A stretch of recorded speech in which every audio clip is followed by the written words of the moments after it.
Hello well-wishers and welcome to my channel Aspiring Minds. In today's video, we are going to discuss the line-by-line meaning of the poem No Second Troy written by William Butler Yeats. So grab your virtual seats and let's begin this poetic journey.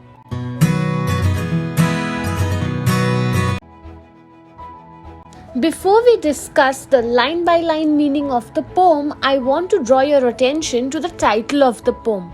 The title No Second Troy refers to the ancient city of Troy, which was famously destroyed in the Greek mythology.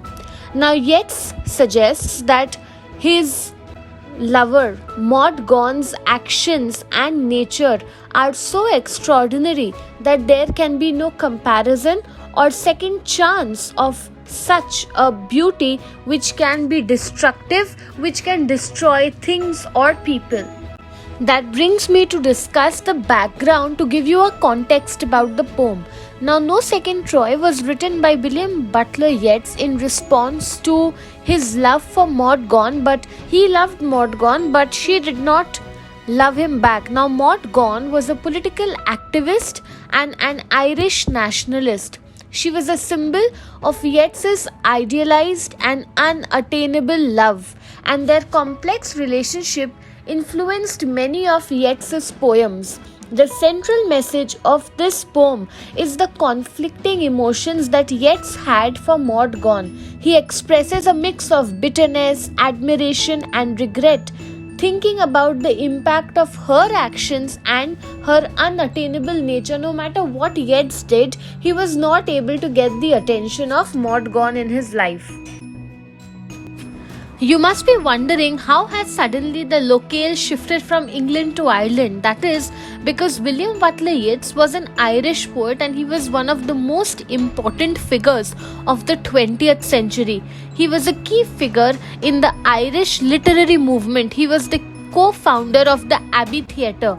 His poetry often explores themes about Ireland and the cyclical nature of life. Naturally, a place where you are born and brought up is the place that you've spent most of your time, and you're going to have a lot of experiences to share, which W.B. Yeats also had, and he does it through his poems. My dear lovely viewers, I was planning to give you the line-by-line explanation of the poem, but I saw that if I did that, you will not understand the poem just like that. So first I would want you to get an overview of what the poem is overall all about, and then you can further watch the video for the line-by-line explanation. So, in No Second Troy, we see W.B. Yeats expresses his mixed feelings about Maud Gonne, a woman he loved but who brought him much pain. The poet wonders whether he should blame her for teaching violent ideas or causing so much trouble to him. He questions if she should have been more peaceful or been with a mind so noble and intense. He compares her beauty to a tightly pulled bow, suggesting that both attraction and danger come along if you want to love a woman like Maud Gonne. Yeats believes that the nature of Maud Gonne does not fit the times that she lives in, describing her as if she is a high, solitary and stern kind of a person. Moreover, the title of the poem refers to the ancient city of Troy, symbolizing a unique and destructive force. Yeats wonders if there could be another place for her to impact so profoundly. The poem explores the themes of unrequited love, idealization, and there are also historical references which you can see in the title of the poem itself. So the poem acknowledges both the attraction that he feels for Maud Gonne and the difficulties that she brought into his life. So this is an overall meaning of the poem. Now let's understand what is the line-by-line meaning and analysis of the poem. So now let's start decoding this short yet beautiful poem. Why should I blame her that she filled my days with misery, or that she would of late have taught to ignorant men most violent ways? So basically over here we see that Yeats questions the validity of blaming Maud Gonne for the misery that she has brought into his life. The poet wonders if he should blame her for teaching violent ways or causing so much of stress, sadness to Yeats. Gonne's influence on others, possibly in the context of this Irish politics, remember she was an Irish nationalist, is also seen as a negative force by W.B. Yeats. Or hurled the little streets upon the great, this may refer to the political unrest which was caused because of Maud Gonne's actions. Had they but courage equal to desire? That is, he's saying that if people had the courage to act based on their own desires, the consequences of Gonne's influence might have been even more deep. What could have made her peaceful with a mind that nobleness made as simple as a fire?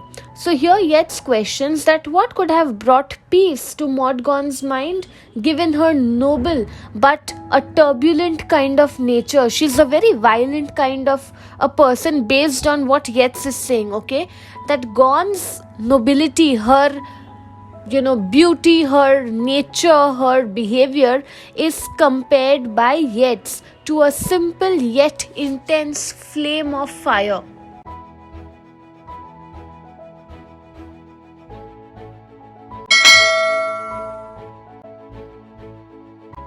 With beauty like a tightened bow, a kind that is not natural in an age like this, being high and solitary and most stern. So here Maud Gonne's beauty is compared to a bow, suggesting both the attraction and the potential danger that lies in her beauty. Her characteristics are considered to be unnatural or out of place in the present day world. Like, her beauty, the way she behaves is not at all natural. She does not behave in the usual way in which people or society expects her to behave rather, being high and solitary and most stern. So Gonne is described as a person who is solitary. She is stern and strict in her appearance and behavior. She considers very highly of herself and she likes to spend time alone in her own company.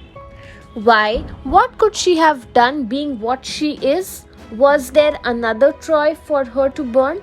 That is, the poet questions that what actions were possible for Maud Gonne given her unique and unchangeable nature. The final line of the poem suggests that Maud Gonne's nature and actions are so extraordinary, so unique that there is no parallel or comparison. There is no second Troy for her to destroy. We can understand the poem on three levels. Firstly, the poem explores Yeats's unrequited or unfulfilled love for Maud Gonne and the emotional turmoil, the emotional sadness and disturbance that it brings along for W.B. Yeats. Secondly, in the poem we see that Maud Gonne is idealized as a figure of beauty, nobility and intensity, despite the fact, as Yeats has stated, that she has got destructive nature. If you try to attach or associate yourself with Maud Gonne, it is going to have destructive consequences. However, he still loves her unconditionally. And thirdly, the reference to Troy adds a layer of historical and mythological significance, emphasizing how unique is Maud Gonne's impact in W.B. Yeats's life.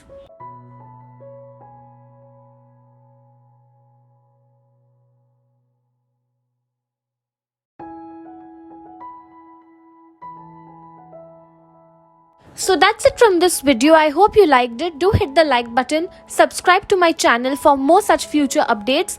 Thank you for watching. Bye.